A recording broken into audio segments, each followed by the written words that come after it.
Hello, everybody, and welcome back to another episode of Shifting Happens. My name is Baxty B, and I'm joined by AJ and Rory. Oh, what a race that was for the US Grand Prix. Charles Leclerc taking the victory, a 1-2 for Ferrari. I think we know how AJ's feeling right now. But an epic race, battles all over the place, brilliant drives from young drivers, an epic battle between our title protagonists. And Rory, I'm going to come to you first. Is the World Drivers' Championship over as a contest?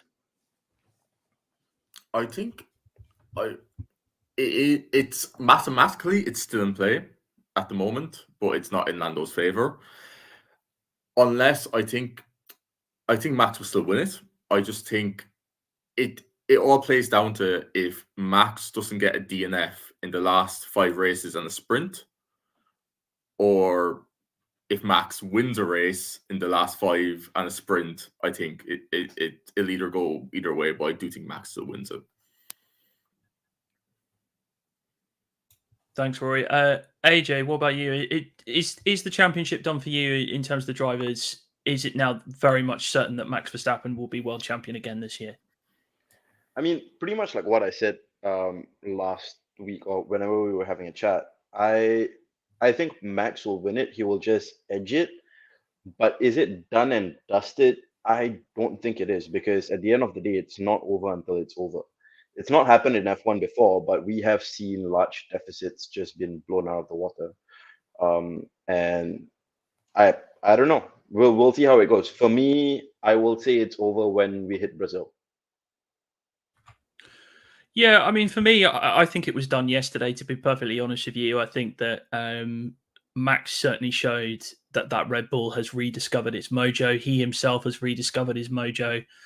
Winning that sprint race was crucial because it extended his championship lead over Lando for the first time in a while, and it just made Lando's life a lot more difficult going into today's race and then the 5 Grand Prix that follow and the various sprints that are coming up. And I just think with the pace that Red Bull has, I think he's going to do enough. Even if he doesn't win another Grand Prix this season, he can still counterpunch his way to the championship and have it done, I think, by Vegas, really. I think that's probably where he's going to win it.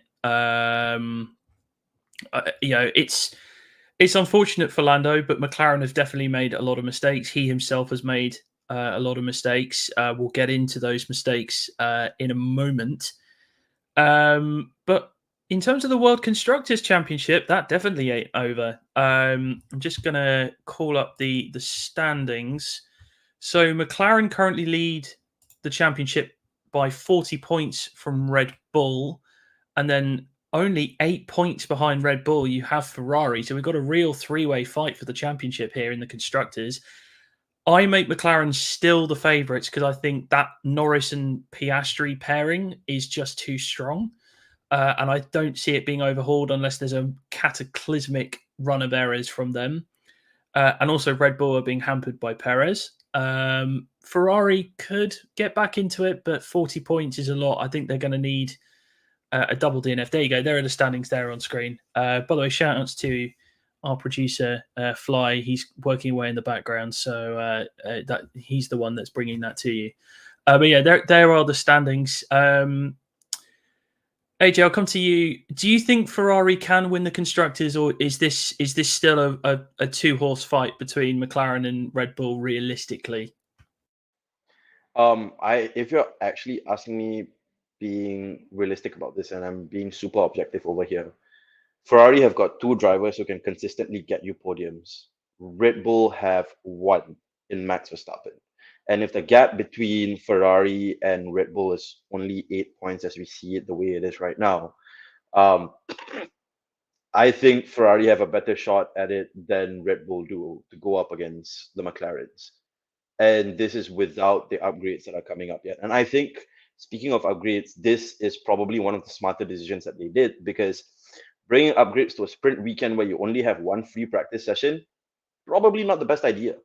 And their car has been working well. So if they can keep this going for the next, few races, I genuinely think like it's going to come down more towards a McLaren Ferrari versus a McLaren and Red Bull kind of scenario.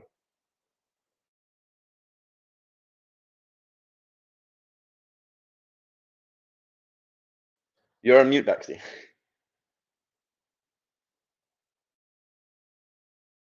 There we go. So I was pressing Control D and it wouldn't turn itself off for some reason. Don't know what was going on there. I think I would call that a picnic problem. Problem in chair, not in computer. Yeah, Rory, what are your thoughts on this? I mean, who do you think is the favourite for the constructors? I think definitely McLaren at the moment. It's just how their trajectory is. You have Lando and Piastri, very two solid drivers. Ferrari are a dark horse. I do think they are. I don't think they'll. I don't think they'll win it, but they could actually overtake Red Bull. Now that's if because Max is scoring the majority of the points at the moment, and Perez, like we probably might talk about it later, that where he got his points earlier, he's much further down the pecking order in point standings, and he's not picking up the amount of points that Max is, maybe, or not as close to Max in the points over race weekend. Now Ferrari, like, I'm gonna coconut with your point about the upgrades. It's interesting because we'll discuss about Mercedes, that we saw with their upgraded package how it hasn't really worked. Ferrari's, I think it's Ferrari's bringing their next upgrade package to Mexico, which is not a sprint weekend, is a tire testing session for the Pirelli 2025 tires, or 2025 tires, sorry. But it all depends on Ferrari's upgrades. We know they've had issues in the season when they brought the Barcelona upgrade, that it didn't really work, and they had to reverse and kind of rethink their upgrades. And we know historically of Ferrari over the years of bringing mid-season upgrades, and it hasn't really doesn't do anything. So it all depend on Ferrari's ability to maintain this upgrade trajectory and understand their upgrade. So I do think they're not, for the constructor title, I think it's still McLaren, but I do think Red Bull have a run for their money with Ferrari at the moment.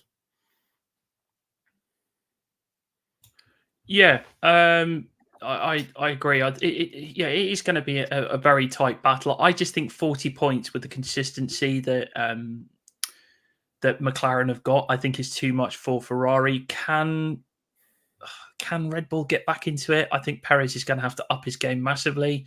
And unfortunately, Perez does not up his game. I mean, he got beaten by George Russell today, who started in the pit lane and was driving a car that, well, okay, he was driving a decent, a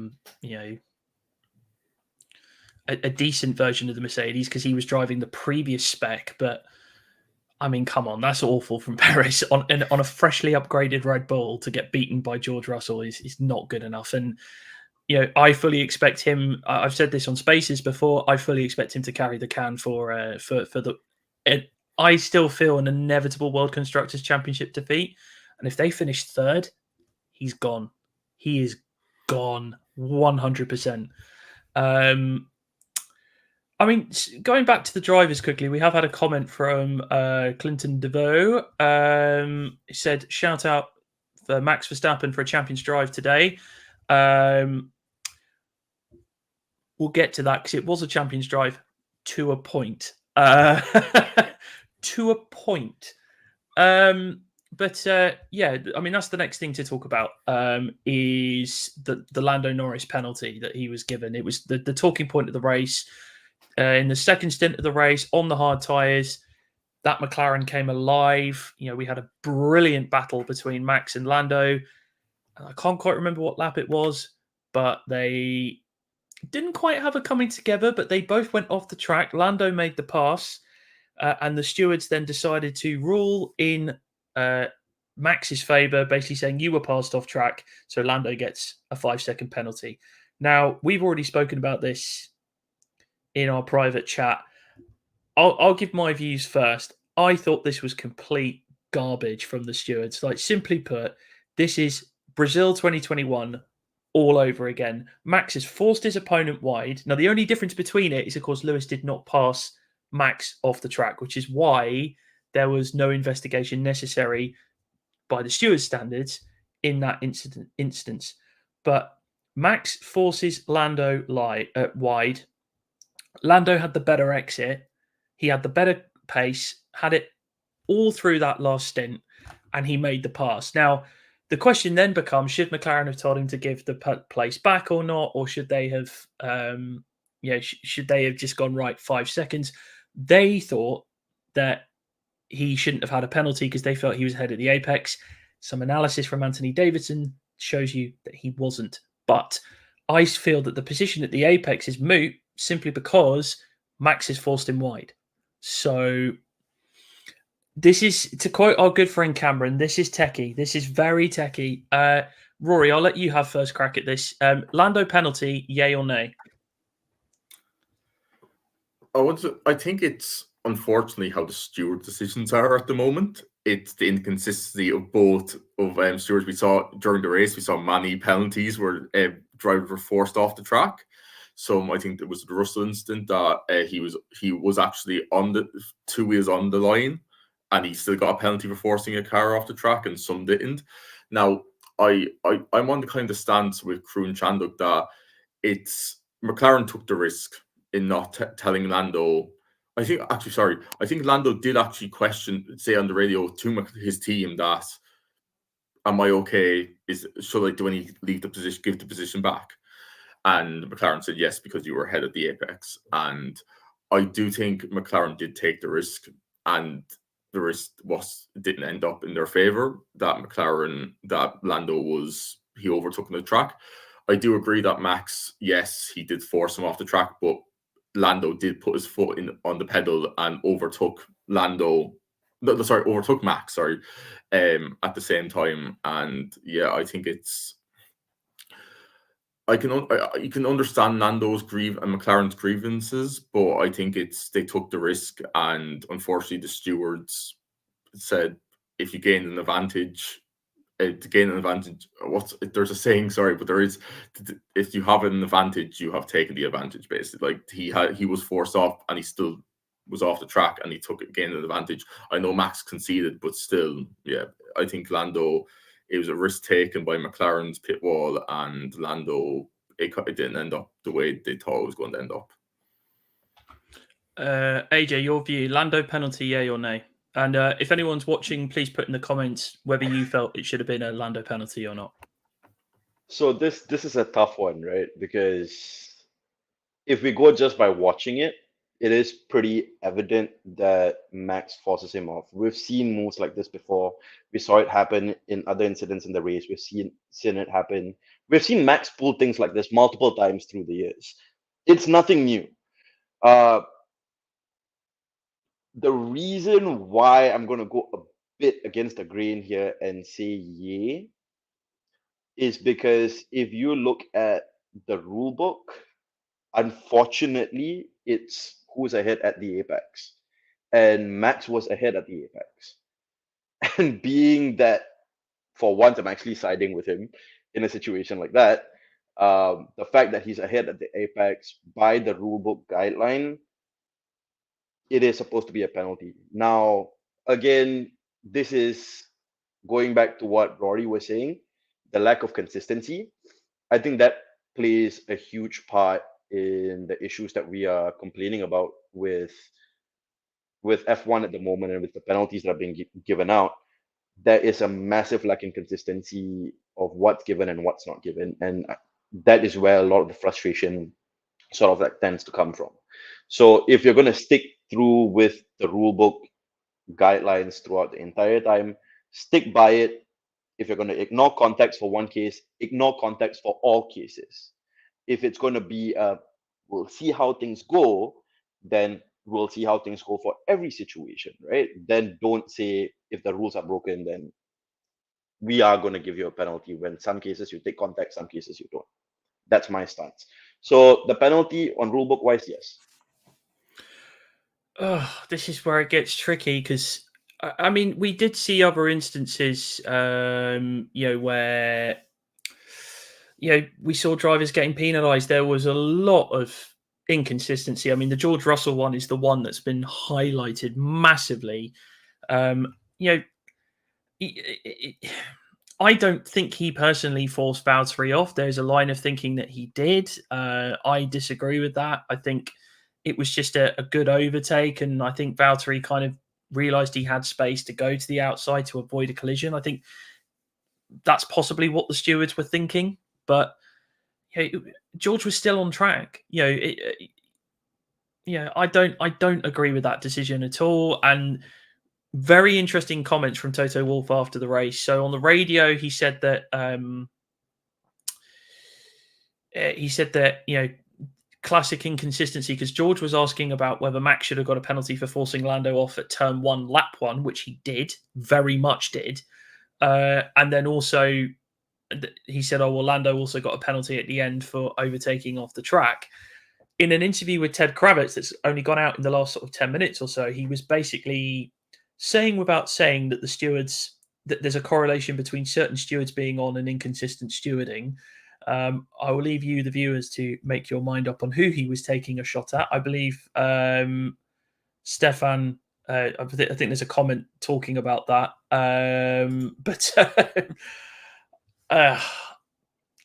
Yeah, many moons ago, we did a shakedown where we spoke about things we hate most about in F1, and my biggest gripe, and I think it was Chez's as well, where it was just unbelievable, the inconsistency of the stewarding. AJ, come in on this. What's your view on the inconsistent stewarding? Because they just change their mind every 5 seconds on different incidents, seemingly. Yeah, no. I fully agree on that. The inconsistencies, as I was saying earlier, are very, very, very frustrating. But when it comes to lap 1, turn 1 incidents, more often than not, for me at least, the way I see it and the way I see the sport, there's way too much chaos happening in lap 1. It's hard for you to gauge whether anything should be a penalty or not, because sometimes you've got 3 cars in a line, sometimes you've got 4, sometimes you've got 5, and everyone's going into a bottleneck for a corner. People are all going to say, this guy didn't give me space, that guy didn't give me space. What's going to determine it, right? Lap 1, turn 1 incidents, for me, I always let go and I let slide unless it's a major, I'm nose diving straight into the side of your car. That's a different story, right? That, in my opinion, is a different story. So when it comes to lap 1, turn 1, I give everything that happens a pass. But the inconsistencies in race, that's just, I've given up, because it's not just in race that the inconsistencies are present. It's also in technical directives and parts that are on cars. Nothing appears to be able to be consistent enough right now. Yeah, absolutely. And there you can see, you can see the inconsistency there. Rory, what's your view on this? I mean, what was your view on the incidents? What was your view on everything? I agree with AJ that it's with the lap 1. I agree, it's chaotic. You're not going to you can't. It's very harsh to penalize someone unless it's a very dangerous accident and there's multiple instances or you're going up turn 1, you're dive bombing like George Russell did Paris Science in 2022, I think. But I do. Also with lap 1, it's also it's not also turn 1. They also kind of let really everything go on lap 1. We did see some instance further down on lap 1 that there was some instance let go that they said we're not going to investigate. It's just it's with the Toto Wolff comments. I do think Toto might get picked up on those comments, unfortunately, by the FIA. If they have time, he could get reprimanded for saying bias. I know he implied it, he didn't really say it, but if the FIA or if knowing the FIA, that he could be picked up on those comments for implying something, but he probably only would get a reprimand, I think, if he was to. Yeah, if there's one thing that the FIA are consistent on, as our good friend Clinton says, F1 is the most consistent in inconsistency. Fully agree with you there, my friend. But also, they are red hot on any criticism of their stewards. I mean, do you remember Qatar 2021 when they threw Horner massively under the bus when he said, "Oh, a rogue marshal threw a double yellow flag which gave Max the penalty." It's okay, Horner is saying that in the heat of a very intense title battle, but the marshal was just doing their job. But like they threw the book at him for that, and I suspect Toto probably will get in trouble. I mean, he was careful enough to basically Ted was the one doing the talking. Toto was kind of like going, "Yeah, come on, you're getting there," and there we go. But it was yeah, a very very spicy interview there from Toto. We can see the radio exchange here. So did Verstappen get a penalty for that turn one? Toto, no, he didn't get a penalty. At the end, Lando got a penalty for being fast off and overtaking on the outside. I guess it's a bit biased decision making, but not surprising. George Russell, yeah, strange. Well, there you go. There you go. But yeah, I mean, we've already spoken about the championship, but where does this leave Lando now? I mean, it's just an uphill battle, isn't it? It's feasible that he could win every race, but I'm not sure, man. I'm not sure, man. I mean, just a quick yes or no, like, can he do it? I know we've already spoken about this, but can he do it? AJ, you first. Does he have the ability to? Yes, he does. Can he do it within his next 5 races? No chance. Not with how competitive the other teams are right now. Look at the way Ferrari are performing. You've had George today who was coming from literally the pit lane and ends up P6. Imagine if he actually had a decent start in the car on the grid instead of starting from the panel, the pit lane. So there's way too many variables right now for it to just be a 2-horse race. And I think that's the reason why we were saying earlier we favor Max to win. Which is that, oddly enough, is the exciting part about this season, because you can never say who's going to win the next race. That's been the most entertaining part about this season, and the most fulfilling part about this season is that, yes, despite Max winning a 4th one, you have so much variability and the competition level is so high. Yeah. Rory, quickly, for you, yay or nay? He has, like AJ said, he has the ability, but even if he won all those races, Max could still finish second, and Max would win the championship. And like AJ said as well, the field is so competitive. Like, we have Mercedes when they're up and down, Ferrari look a bit more consistent, McLaren, and as well, if you have a bad qualifying, and like the midfield is no joke at the minute. Like, there is some competitive cars, and it's not like an easy pass. Yes, it might be not as easy as before, but you still will get past them. It's just that you can't afford to have a bad qualifying anymore going into these next few races. Yeah, and fully agreed. Now, we did speak about the consistency of Ferrari, and we do have a Ferrari fan here. We've got to talk about it. Ferrari 1-2, first 1-2 since Hungary, I think. Another win for Charlotte. Was it not Australia? Well, Hungary, because you had the McLaren 1-2. Oh yeah, sorry. I was talking about Ferrari. I thought it was the Ferrari. Yeah, sorry. Yeah, sorry. I meant 1-2 generally across the team, but yes, Australia was the last 1-2 for Ferrari. Charles Leclerc finishing ahead of Carlos Sainz. What a performance. They had some pace today. I mean, Charles just took advantage of the lap 1 chaos, said thank you very much, and just drove off into the distance. It was a really, really good performance from Ferrari, and they haven't upgraded the car yet. Big upgrade coming in Mexico. We know that Ferrari don't always get their upgrades right. But AJ, I'm going to throw it to you, man. You're the Ferrari fan here. How are you feeling after that? It's great. I loved it, and that's the thing, right? From the get-go this weekend, from FP1, the Ferraris were looking strong, and it turns out that the faith that they had in their upgrades it paid off. And I genuinely felt like they had the strongest car throughout the weekend. It was just sprint qualifying did not work out well enough, and Charles did not pull out his qualifying magic, which everyone knows him very well to be able to do. But the pace that the Ferraris had all weekend, this is some lightning crazy pace. They were in it the entire time. Even in the sprint, they were lapping as quick as the leaders. It's just they were stuck in dirty air and couldn't get past.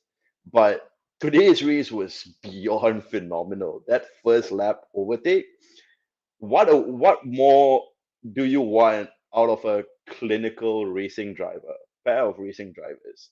They see the gap, they see the chaos, you take advantage of the gap and you go for it. Cleanly, no mistakes, no shoving, just smooth and easy breezing through.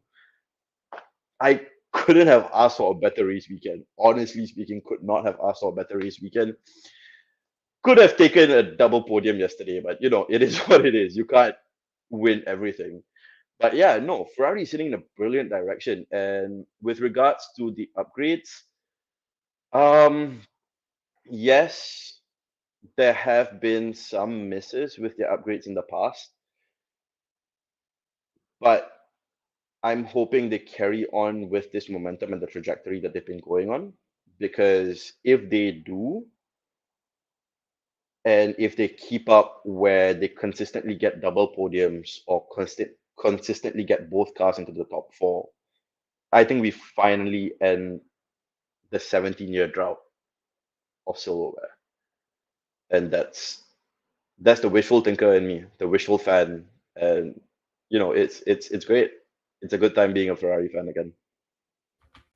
I mean, as a Lewis Hamilton fan, I'm absolutely delighted with the pace of the Ferrari right now. We'll get to Mercedes shortly, folks. Don't worry, we're gonna cook them a little bit later. But Rory, your thoughts on first of all Ferrari's performance in this race across the weekend, and just generally all things Ferrari, really. I think Ferrari, they were one of the strongest of the weekend. You saw in practice.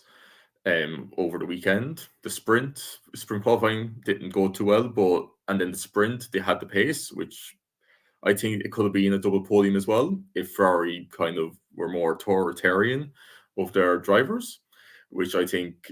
And I think overall, I think it's great to see that Ferrari have some pace again. It'd be interesting to see with their new upgrades in Mexico.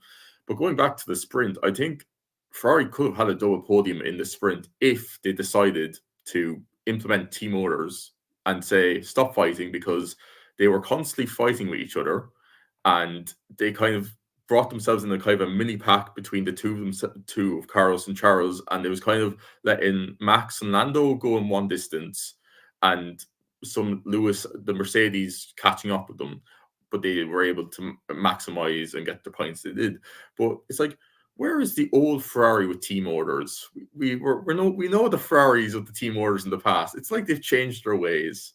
It's Ferrari. We need you back.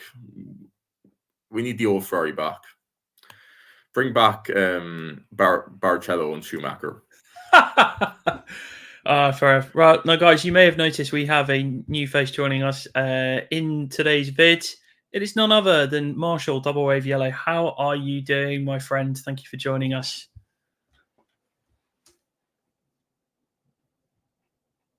Oh, Marshall, we can't hear you, mate. The foibles of going live on YouTube. We're currently talking Ferrari at the minute. I mean, yeah, look, whilst Marshall gets his mic sorted, look, this was just the perfect weekend for Ferrari. Certainly the perfect GP. The sprint race, yeah, I kind of agree, but sometimes you just got to let them race, really. I mean, it was a great battle between the two of them. They kept it clean. I mean, that's the thing with Charles and Carlos. They have always kept it clean between them. I think, there'll be those that will say that they need to implement team orders one way or the other. I don't care. It's fine. Only in a championship setting should you do that. But in this Grand Prix, they were perfect. And the thing that was really impressed me was that they saw, right, we can undercut Verstappen. And I think Red Bull knew that they were cooked at that point as well. They had the pace to undercut Max Verstappen, and they pulled it off beautifully. That for me was perfect from Ferrari. Leclerc's gone. Sainz does his job. 1-2. Brilliant performance. Right, Marshall, let's try you again. You got me now? We have got you now, loud and clear. All right, cool. Yeah, whatever happened to the fuel smell? That seemed to just disappear. I was surprised the end of the race. Nobody seemed to really remember. But yeah, good show by Ferrari. What a great race to start off our little endeavor with. That had a little bit of everything. It had some a different result, like a against the grain result. It had a great little fight between the two championship leaders. It had lots of action down the field, some great stories with the midfield, and it had some controversy and some penalties that people aren't going to agree with. So, yeah, real kind of everything you'd want to ask for. So, Marshall, whilst we have you here, we have covered some topics already. So, just kind of quickly, so we can get your views on it. Championship done, drivers, yay or nay? Oh, I've said it's been over already. Like, I don't think Lando, the distance was always too much for him to cover. Like I said 2 races ago, it was done. I don't think that Lando can cover that ground when he's not, like, if he was a bolt of lightning every weekend and was out there like being the fastest guy that's not Max Verstappen, then yeah. But like today, Charles had his number. Other days, Oscar's had his number. You know, if you're not the fastest guy consistently, you're not going to make up that ground. You've got to be like when we saw this sort of same situation happening in 2009, where Button won his last race in Turkey and then never won again for the rest of the season. It was always Vettel. It was always Vettel. It was always Vettel. It was like, you know, Weber had his moments, but by mid-season, it was always Vettel. And even then, he couldn't catch him at the end. I know the point system's a little bit more favorable now, but I still think that there's just not enough time and it requires perfection. And I just don't see McLaren and Lando having that kind of margin. And I mean, today just sort of proves it, right? Like Lando needs big points every weekend, and thirds and fourths, even if he beats Max, isn't going to do it. Like he needs big points every weekend. Yeah, I mean, it's interesting. I said that this was the most important weekend in the Drivers' Championship because, you know, this was the weekend really where Lando would show, is he going to be a world champion? Yes, Red Bull had an upturn in form, but Max has ended up extending his championship lead by 5 points. It's now 57. And, you know, Lando's only 20 odd ahead of Charles. So there is a possibility that Charles could sneak in for P2. But yeah, I think the general consensus here is that the drivers is done, that Max will be world champion. What about the constructors? 3-way fight for the title, and who's your money on? I still think McLaren, but hey, Ferrari, if they can keep it up, like sky's the limit. You know, I think Ferrari is gonna bring upgrades and they bear fruit. Then I wouldn't not, if I was a gambling man, put money down on that. I wouldn't because I hate losing money. But if I were to have $10 to bet, I wouldn't not put it on Ferrari. Okay, fair enough. And then finally, the Lando penalty, yay or nay? Very simple. Do you think it was, or was it not a penalty? No, of course not. But I don't think the George one was either. I hate this track limits crap. Like, let's just let them race. And if you don't want them to go off the track, then put something there that makes them not go off the track. At Mosport, where I used to do a lot of flagging, while I still go there, you know, we have corner 8. If you watch like an IMSA race there or something, there's a little verge around the outside of the corner that's maybe 6 to 8 inches of grass. You put it around the corner, and then the rest is paved, and it messes up your tires. It doesn't offer you any grip. If you go off there, you don't want to do that. And I saw like Austria did the same thing, right? Like that solved some of the track limits issues that we had there. I don't think it was grass. I think it was some artificial or gravel. The gravel strip isn't great because it spreads it all over the place. But there are solutions. If you ever watch NASCAR at COTA and you watch them, they spend more time in the runoff than they do on the track. It's a function of the designs of the tracks more than it is the rules. It's like if you're going to build these tracks with monstrous paved runoffs, then you're going to get this. And I don't necessarily agree with like, okay, George is the overtaker, so if he pushes a guy off the track, then that's no good. But if Max is the defender and he pushes the guy off the track, well, it's fair game. Like, I just don't like getting into those games. I know why they're doing it. Like, I don't think it's internally inconsistent. I just think it's unnecessary. Yeah, I mean, for clarity, the penalty wasn't for track limits. It was for gaining an advantage after going off the track. So essentially, they judged that, the way I see it, Max forces him off, but Lando still passes him. But they basically say, well, he still went off track. So, I mean, it's he like... did it off the track. But, yeah. You know, Max is not getting a penalty for putting him there. Like, shouldn't they both get 5-second penalties?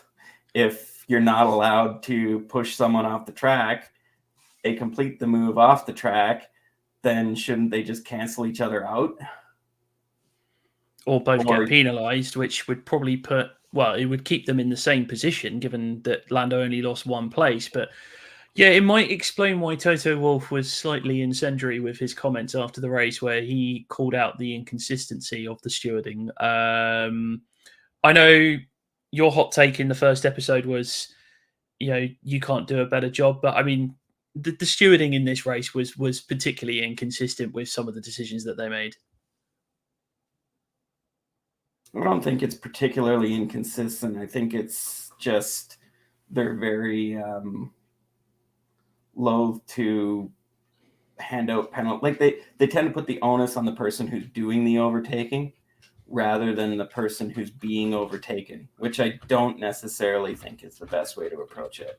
I think consistently we do see, that the person who is getting overtaken gets the benefit of the doubt on these behaviors, and that seems to be the consistent rule. I don't think it's hard to say there's no consistency when the corners are very different and the characteristics of the tracks are very different. Like the corners at Austria for track limits are very different than the ones at Coda. And yeah, like this one here, I don't think that George got a penalty, incorrectly if the standard is you can't force the other driver off if you're trying to overtake. But Max doesn't get a penalty because he's the one defending. What's the difference there? Like, why is that? Why is one okay and the other one's not?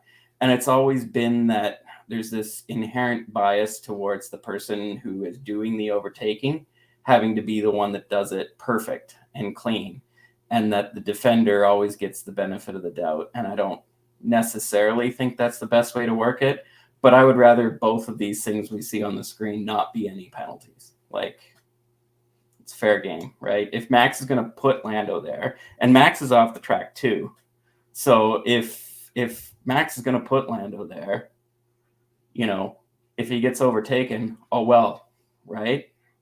I think that Max is lucky to be third today, quite honestly. Fair enough. Right, so we're going to move on to. I'm glad I'm not wearing my gear this today. We've got to talk about Mercedes because, George Russell did save the day with a quite extraordinary drive from pit lane to P6. Not even the best drive of the weekend for me personally. We'll get to him shortly, but this was a stinker of a weekend for Mercedes. It all started off really well. George is going well in sprint quali. Lewis looks like he might be on for pole, and then the snowball starts as soon as Franco Colapinto goes off. Lewis makes a mistake into turn 12, completely ruins his qualifying. He ends up P7. Lewis's car then brakes on the formation lap. His suspension breaks, so that's why he was just kind of sat behind the Ferraris, almost on a deck chair, basically going, "Oh, I'm quite enjoying this fight," from behind. It's great fun. George obviously had tyre issues as well. I think the high track temps really cost them. And then you get into qualifying. Lewis goes out in Q1 because they've got to repair his car. And they obviously don't do it right because his car's an absolute mess. And then George does really well to get to Q3 and then bins it in the final seconds. And then in the race, Lewis is gone after lap 5. They have to fix George's car. They have to return his car to the Singapore spec. Lewis doesn't get the pit lane start that he wanted because they're having to fix George's car. It makes complete sense. I'm not gonna blame Mercedes. Well, I will criticize Mercedes because I think realistically they should have just said, right, both of you go from the pit lane. There's no point, I understand why, but surely they could have pulled double duty there and got both their cars changed. Is this the worst weekend Mercedes have had? Rory, I'll come to you. Is this the first weekend that Mercedes have had in the ground effect era so far? No, I don't. I think the W13 matches that. the W13 around the W13. I wouldn't even say in they've had worse. I think before. Yeah, I don't think it's not the worst in recent times. They've had bad weekends now. Maybe on an image front, it's bad, but I think as performance goes, they've had worse, I think. But I think it bodes the question, and this weekend actually encapsulates Mercedes' understanding of the ground effect. They bring an upgrade package that has made the car a bit quicker, but it has actually made the car look a bit worse to drive. The drivers are fighting the car. They're not very happy they're not comfortable with the car. We saw when George had the upgraded parts before he disintegrated most of the pieces on it. I think you can see that the car looks much harder to drive. The ride on the car is not where the drivers like it. And like the comments coming this weekend saying this upgrade is what we're looking, what our 2025 concept is the direction of that concept is going, and that doesn't bode well if the car is not easy to drive. They're not. I know it's a sprint weekend. They only had one practice session to do their data gathering, but still, it doesn't look well when even George Russell in the Singapore spec actually looked very quick and more comfortable in the car than he wasn't having to fight the car when he went over the bump in turn 1 and the turn 19, which was exactly the mirror image of Russell and Lewis's incident when they both lost it in that corner and had the very similar incident, except Lewis went into the gravel and Russell went into the wall. I can see there'll be criticism against Mercedes for not having both cars in the pit lane, and I think it's valid because Lewis was very unhappy with his setup, and of course he had the suspension issues, and he didn't have the correct platform to go into to qualifying. So that's and I think it's yes, but Lewis mechanics had to work on George's car, and that happens in every race team. We saw it Russell. We saw it with Verstappen and Perez. Most of the time when Perez had an incident, Max's car he might not have had much changes, but Red Bull would always send over their mechanics to help the other car get fixed. It's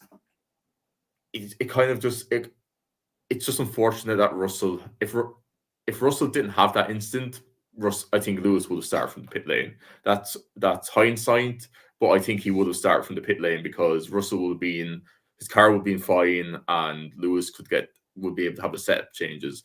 It's just that unfortunately Russell had to go back to the Singapore spec, which is changing basically the whole car, so the floor, the side pods, everything, and that usually that takes a day to set up really on a Thursday, but now they broke curfew last night as well, that they didn't seal the car, and that's why he was directed to the pit lane as well. So I think there is hindsight in it, but overall it was. I don't think the drivers can. I think the criticism for both drivers, especially Lewis this weekend, is a bit harsh.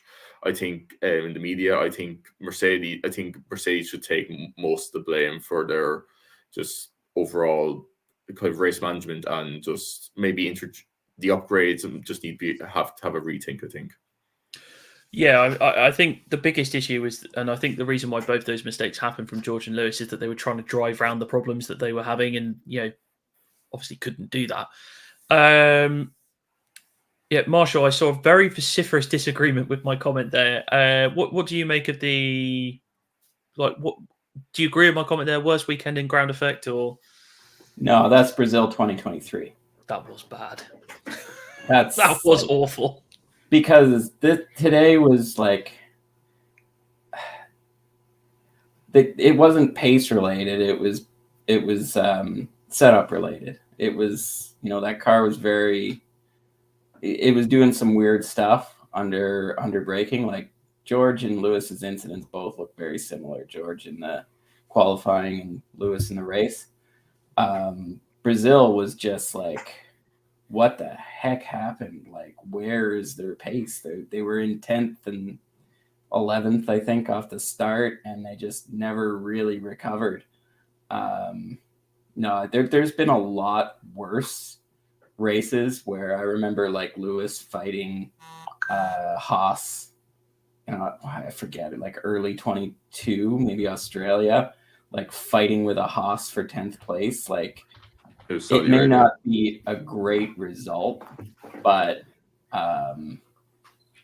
it's not their worst. Like, this is just, it's a bad weekend, but I don't think that it bodes poorly for them moving forward. I think it's just, these weekends happen sometimes. Yeah, it does. I mean, that's the nature of racing. I mean, AJ, just to close out this little segment, I mean, obviously, do you agree with my statement that it's the worst weekend? But also, how good was George Russell? How good was he today? So no, I actually disagree. Similar to what Double was saying as well. This is nowhere remotely as bad as other weekends that they've had. Decision making wise, yes, it was. This is why I brought up earlier. Was it the right call to bring the upgrades when you know it's the direction that you're planning to head towards for 2025? With the knowledge in mind that this weekend you only have one free practice session. That I think was the basis of the crumble this entire weekend. So had they pushed the upgrade to a weekend where they had more free practice sessions, I really don't think this would have happened. And the reason why I don't think this is as bad a weekend as Mercedes fans and Lewis fans are claiming it to be, look at the drive that George had. He was on a monster drive from 20 to P6 in a car that wouldn't have won or gotten on a podium. That was a crazy, crazy drive. And this is why, for me, it's by no means the worst weekend, because it shows that the car can do it, the drivers can do it. And to reinstate the statement that I was saying earlier, the mistake was bringing the upgrades this weekend, which is why I'm personally really glad Ferrari brought no upgrades this weekend, because one free practice and to bring major upgrades is major, major risky business, man. Like, you guys have been in the game for a long time. What are you thinking? Yeah, absolutely agree. Now, you'll see that our producer extraordinaire, Fly, has popped in. He is probably the biggest George Russell fan I know. So if we're going to give George Russell some flowers, then we have to get Fly's opinion on this. Hey guys, thank you. The only thing I'll say is this: we can all agree, ever since we've entered the new car regulations, which we all know will be ending soon, Lewis Hamilton has not qualified great. There hasn't been a consistency in qualifying, and George, in retro sense, has always had the better of him in that. Now, when we're talking about Mercedes as a whole, it's quite clear that sometimes they don't even understand where the car is at. And that's very unfortunate to the guys driving it, because now they're there sitting, waiting on data. They're waiting to sit to see which one is saying that this is not working, this feels wrong. It just feels like no matter what happens for the rest of the year, this is just a consistency. Now, again, I said this to AJ when we popped in. I said, well, for the first time in my George Russell lifelong fan life, I've had to witness him starting from the pit lane. I've never seen that before, and that was quite a journey. But having said that, then you see what happens to Lewis, right? And it makes you wonder. George doesn't have that debacle in last qualifying. Lewis starts from the pit lane. Maybe Lewis could have gotten into the top 10. No, you know what? I will say this. He would have gotten into the top 10, right? And George maybe top 5. And then all that could have been going, that right there could have been going into next week a little bit much more better, because listen, to finish second in the constructors and seeing the standings right now, it is absolutely disgusting, right? You have Ferrari at 496, and Mercedes is not even close to 100 points back. They're almost 150, Like that is just. I'm sorry. That is not to the standards of Mercedes AMG Petronas. I'm sorry. That to me, for as long as I've watched F1, and I'm not trying to bring back the glory days, but this is just. It feels like this. It's a sit, wait, and react. And right now, their reaction is so much lesser because every week it's McLaren's doing better at this. Well, Red Bull and Max, they somehow figure it out. Ferrari can have 5 consecutive weeks of trash, and here they come all of a sudden with a car without freaking upgrades looking like, dude, where were you? And here's Mercedes, just sitting there. Yes, Lewis finally won a race in Great Britain. That was amazing. George Russell could have had his 3rd win, but stupid fuel implications and non-management happened with that, with that whole thing. So it just feels whatever Toto has been trying to do ever since 2021 has not worked. And, can we sit here and say that maybe that will change? I mean, Nielsen backs me. We want to be optimistic, but we really don't know. And I'm pretty sure they don't even know. And unfortunately, it's our drivers. No matter who is in that seat, George, Lewis, or even Kimi next year, you're going to be relying on a George Russell and Kimi Antonelli to give you feedback on a car that, let's be honest, they haven't really known what the car is for the last 3-4 years. No matter how many times they've tried to, redo this, redo that, this iPod, that. And and my last thing I would say this. I guess I misread this. They used the same spec as Singapore for George today. That means whatever they decided to do for this week's race was crap. So it's just one of those things that I don't even think the team knows what's going on. But so what the reason for that is that they'd run out of parts. So the upgrade, they literally had 2 upgrades available. They had one on each car, and then George obviously wrecked his. So Lewis actually offered to give him the upgrades, but then George said no, and they took the pit lane start. I wonder why George said no. I wonder why George said no. So I just have one quibble with you there, Fly. Go ahead, Mark.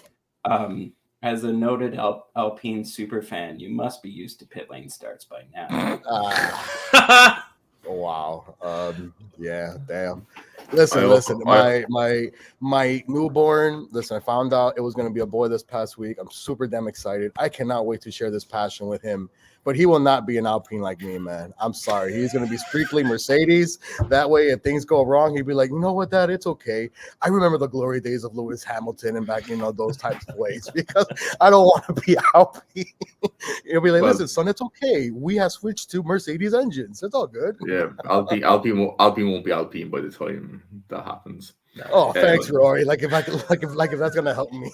Well, I also have a comment to make. Remember back a few months ago when the stories and headlines were that Mercedes are remember when Mercedes dominated 3 races in a row? Remember the hype around that? The stories all were back. Mercedes are back. Oh, thank you, Mercedes.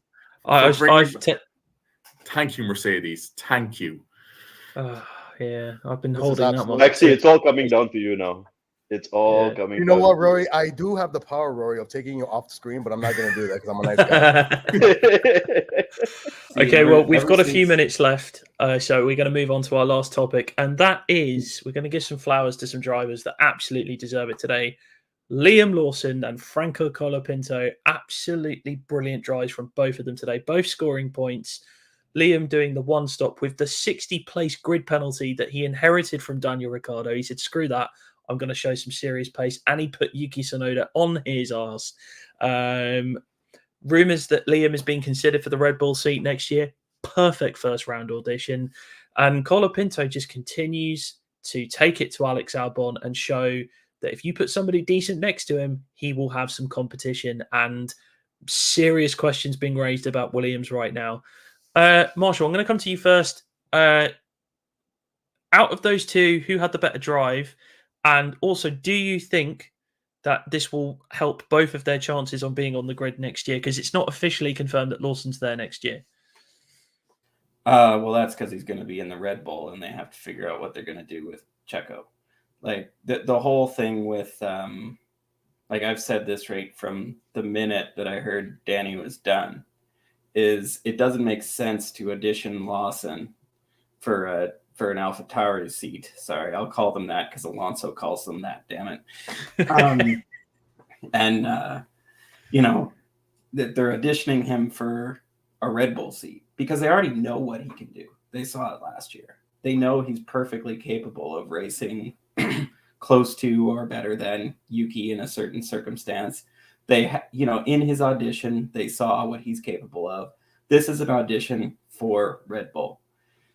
And I don't think that they would have made that move to kick Danny to the curb if they weren't amply unimpressed by Perez's reprieve that he's received since the summer break. So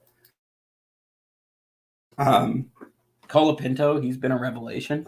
I think that the only thing that it does for me is it raises questions about Williams' processes, that they struggled through all of 2023 with Logan Sargent, and then opted to keep him, and then let him run, with no spare chassis and, all that controversy that happened earlier this year, clearly not trusting their second driver, clearly not valuing his input, clearly not believing in him. And the second they get a driver who, let's face it, nobody really saw Colapinto coming. His record in Formula 2 has been spotty, but, not bad. But, there's a lot of people on the F2 list that are above him. And he's just gone in and impressed right from the very beginning. So to me, it makes me wonder about the processes at Williams and the thought processes of, James Vowles. If this is clear, and we've seen that Colapinto is not just a challenge for Albon, he's right there with him. So what could have been in the last year and a bit, or last year and most of this year, if they had realized that their number 2 driver could be so strong, and had believed in that approach. And now they have this weird situation where they've got a driver performing well who needs a drive next year, but they've already filled that seat, and there's no seats that they can guarantee him. I hope he gets a Sauber seat, but I don't get the sense that he's in pole position for it. I'm not sure what Audi wants. We need to have another conversation about Audi, but that'll be for another day. I don't know if he will get the drive. I think he deserves it, but Audi might have larger plans that don't include him. So, he may be out of luck. And then it looks like egg on the face of Williams again, because they give this guy a shot. He's really decent, and then they don't keep him, and they don't find a place for him to go. It's just mismanagement, and it's really unfortunate. So, yeah. No, I hear you. I hear you. Rory, what are your thoughts on this, on Lawson and Colapinto today and their prospects of where they may be next year? Well, as you can see, I am wearing AlphaTauri merch for this special occasion of Lawson points. So there's my AlphaTauri merch. But yeah, like Alonso said, he was racing an AlphaTauri, and he was racing an AlphaTauri today. Had the pace of an AlphaTauri. I'm not going to call the AlphaTauri what its new name is, but I think Lawson just showed that what he showed last year. He got in a car. I think he scored points in his debut as well last year, I think. And he definitely outqualified Max Verstappen in Singapore. But I do think, I think Lawson, why audition him for this seat? Look at that. It's Minardi. But I do think with the Lawson thing, like Marshall said, that why are you auditioning him in this seat when we know what he did last year? That AlphaTauri last year was considerably worse than this car now. But yeah, I think Lawson, I do think he'll be in F1 next year. It'd be interesting to see with the Perez situation what happens. It was nice to see that from 60 place group penalty, he was able to get points. Now cue to all Daniel Ricciardo fans who just had to witness that today. And also, did anyone notice that F1 in the paddock had a book of condolences or memorial for Ricciardo in the paddock? He lost his job because he was not performing as he was supposed to be. It wasn't like Seb didn't get this when he retired. I know he got a send-off, but he didn't he didn't get a book of memorial or condolences. But yeah, think the Ollie bloke Behrman lied. style. but also with Colapinto, I do think he's deserving of an F1 seat. It's like he's done much better. I agree with Marshall. It shows why did Williams renew Sargent for a second year when we saw Colapinto. Imagine Colapinto in this car from the start of the season. It could have. We don't know it's hindsight, but what we've seen in these last few races, it's much better than Sargent was. With the Audi thing, I don't think he's going to get the seat because I think Audi want their own young driver that they can commit to for multiple years. Williams will probably if they did a deal with Colapinto and Sauber, I think they would probably want him after 2 years. And I think Audi would probably want to have full security in that driver and not have another team saying that we want it, not like you see in soccer, there's a buyback clause at first choice. I think they will want to say we want to have full control over this driver and he doesn't have any other opportunities to leave to go back to Williams. But I think Colapinto could be just sitting in the Williams garage just making tea at the moment for next year. Yeah, fair enough. AJ, what your thoughts? Okay, so here's my thing, and I'm gonna try my best to keep it as short as I can. Lawson, what can I say that hasn't already been said? He has been phenomenal since last season. In the very few races he's had, he's always shown that he's had the ability, he's had the speed, he's had the racecraft. You throw him in, he pulls off a performance and he's doing great. He started from 19th, ended up in the points. Brilliant wheel-to-wheel racing throughout the entire race. Colapinto, wheel-to-wheel racing again, not given enough credit. Like they should be. I personally feel as great as Leclerc was today, and as much as I love the fact that he won, to me, Lawson was your driver of the day. From where he was, the way he managed his tires, the moves that he pulled off, composure, everything just very well done. That Danny Rick situation, why? If Seb, who is a legend of the sport, barely got that sort of like, he had a pretty good send-off, but nothing the way Danny Rick is getting, that makes no sense to me. And here's the thing with the Williams mismanagement. Maybe a bit against the grain here, but I think what Vowels, this is all ifs and buts and, all these what if situations. Maybe Vowels was trying to save face by showing faith in Sargent, but things really got to a point where they had nowhere else to go and they needed the performances because they need the sponsorships. So you bring in Colapinto. I don't think he expected Colapinto to adapt as quickly as he did. And he's doing absolutely brilliantly. Now, do I think Colapinto should stay in F1? 100%, without a shadow of a doubt.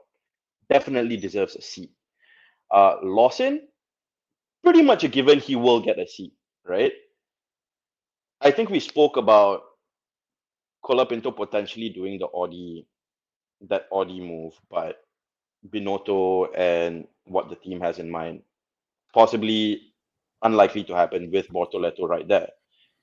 And I've been yelling this for months now, that there are so many drivers on this grid who do not deserve to be on the grid, right? You give youngsters opportunities on track and they have absolutely pulled out crazy performances. Behrman has done a good job. Antonelli has done a good job. Colapinto is showing that he's doing really well. Lawson is doing really well. You've got Bortoleto sitting on the sidelines. You've got Haja sitting on the sidelines. What is Bottas still doing on the spot? As much as I like Zhao, what is Zhao still doing on the spot? These guys do not make sense. Like Checo, why is Checo still in there? What wouldn't surprise me in terms of Colapinto's move for next season is if Williams can strike a deal with the entire Red Bull family, is if Lawson gets that Red Bull seat, AlphaTauri goes in for Colapinto for the year on loan for that year or two, because I wouldn't be surprised if Albon loses his seat at this rate.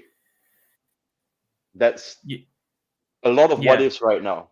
A lot of what ifs right now. I know I'm throwing a lot of potential things out there, but people should be out of the spot. The youngsters should be coming in at this point. There's no need for that. Yeah. So I know Fly wanted to come in on this quickly, and then Rory's got a stat, and then it's going to come to me, and then we're going to close this episode of Shifting Happens. But quickly, Fly. Yeah, boy. So listen, somebody call Sergio Perez and call Yuki Tsunoda. Tell them they're both in trouble because Liam Lawson is coming, and we all see what Oscar Piastri has, what OP has become so far with McLaren. Yeah, I think Rory, I'm gonna let you say that part because you actually stole my thunder in the chat by saying that part. So I'll let you say it. And for maybe once, James Vowles has actually a good issue or a problem, but we can all quickly say that this situation can clearly go way downhill if he mismanages it, right? So that's what I'll say. And also, hey, Lionel Messi, move over, buddy. Franco Colapinto is about to take your shine in the world. Yeah, Rory's got a stat he wants to share. What was that, Rory? Well, first I'll do the stat and then let this simmer for people to think about. But the stat is that Bottas, with Lawson's points, is now 23rd in a 20-driver championship. And Valtteri, how far you've fallen. Yeah, and considering that he out-qualified Lewis Hamilton this weekend, but also this is what I want to let simmer, which I kind of stole Fly's thunder in our private chat. Think about this. Lawson gets promoted to Red Bull. Audi's seat is filled and the VCARB seat is up for air. And Colapinto's saying, I want this to be an F1. I don't think the Williams is going to be, it might be 2 years down the line with the Carlos contract, etc. And we don't know about Albon. Helmut Marko hears this call and picks up the phone to Colapinto and says, I have a seat available. I don't care about my driver academy anymore. I'll give you a seat in the VCARB. Colapinto in the VCARB for 2025. You see, no, I don't agree with that simply because Isaac Hadjar exists, and I think Hadjar is too good for them to ignore. I will let that simmer with the viewers, but my view on it is this: is that look, Lawson has to be on the grid. I mean, we've been saying that since last year.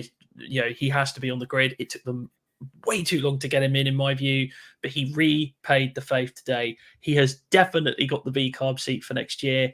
I still think there's a bit of politics to be worked out between Perez and Red Bull. I think if they finish third in the Constructors' Championship, he's gone, and I think Lawson is probably in. Though we also know that Honda are pushing for Tsunoda to at least get a test drive in a Red Bull. So, you know, that could also be something there. You know, they've got one more year with this Honda hybrid partnership that they got going on. Could potentially force their hand and say, oh, we put Yuki in that Red Bull. But I think Lawson is definitely more likely. And for the first time, Yuki did not beat his teammate. And Lawson has come in day one and gone, sorry, mate, levels to this game. So I think Lawson definitely. Colapinto, I think, has had an unbelievable run. I mean, I think they stuck with Sargent because they didn't think Franco was ready, but Franco's kind of stepped up to the reserve driver role this year. He's done a lot of time on the sim, has had a decent time of it in F2, and they just thought, you know what, let's just, you know, give him a shot. I don't think that they were expecting it to work out. I think the way for it to work with Colapinto is that essentially Audi buy him out of Williams and say, actually, you're going to be our guy. But the problem is that Gabriel Bortoleto also exists, and Bortoleto is very, very talented. I think he's on the verge of doing a Charles Leclerc and a George Russell, of winning, and Oscar Piastri, can't forget him, of winning F3 and F2 back-to-back. So that might be what stops him. I don't see Williams wanting to let Colapinto go unless there is some serious financial remuneration. And we know that James Vowles will always try and get more money out of something. That's just, he's been very clear about that, given the state of Williams' finances. I think Colapinto also will probably see Sauber and go, I mean, it's a drive, but Albon, I beat him. I'm beating him at the moment. And, you know, Carlos is probably going to come in and hand him his ass. I can just sit and wait for Albon to blow up and potentially take his seat. I mean, let's be honest here. Albon was awful today. In fact, all weekend, he was awful. He is really feeling the pressure of Franco coming in and taking it to him. I agree with you guys. I would love to see Franco in the Sauber, but I just think Bortoletto is a more likely option at this stage of the. We'll find out mid-November. Mattia Bonotto has said that mid-November they will tell us who that's going to be. I mean, that's probably around the end of the season they'll tell us, but Colapinto's making a great case, and we're seeing the Bearman effect in action, aren't we? Where a young driver comes in and delivers and shows, hey, you can take the risk on us. We know that teams have been really risk averse recently. So, yeah, got to get Colapinto in there. He's been brilliant and has been the biggest surprise of the season so far. And on that bombshell, we're going to have to end this episode of Shifting Happens. Thank you so much to everybody that has tuned in. Thank you to AJ, Rory, Marshall, Fly. If you have enjoyed this episode, then please do hit the subscribe button below if you are watching on YouTube. And also please hit the like button. Comment if you're watching on replay. We'd love to hear from you all and get your views on what we've spoken about. Did you enjoy the race? Did you think it was a penalty for Lando? Did you not think it was a penalty for Lando? If you are listening on a streaming platform, be it iTunes or Spotify, which is where we are currently available, then please do favorite, rate 5 stars, whatever you do on those platforms. I normally rate 5 stars on Spotify. So that please go and do that. It would mean the world to us if you could. And actually, guys, quickly, just a quick call out. Where can we find you on the socials? AJ? Sure Me Eaters on Twitter. Rory? Rory Talks F1 on Twitter and Rory Talks Motorsport on Instagram. Double? Marshall? Yep. So I'm at Double Waved Yellow, DBL Waved Yellow on Instagram and on Threads. Cool. Yeah. And Fly, where can we find you? On X. No, sorry, not on X. On the other platform that used to be X. Apex63_. You can find me on Twitter at BaxTB. You can find me on Twitch on BaxTB, though I haven't used it in a long time. Also, you can find us on Instagram. Can't forget the Instagram. Shift does happen on Instagram and on Twitter. Shift does happen.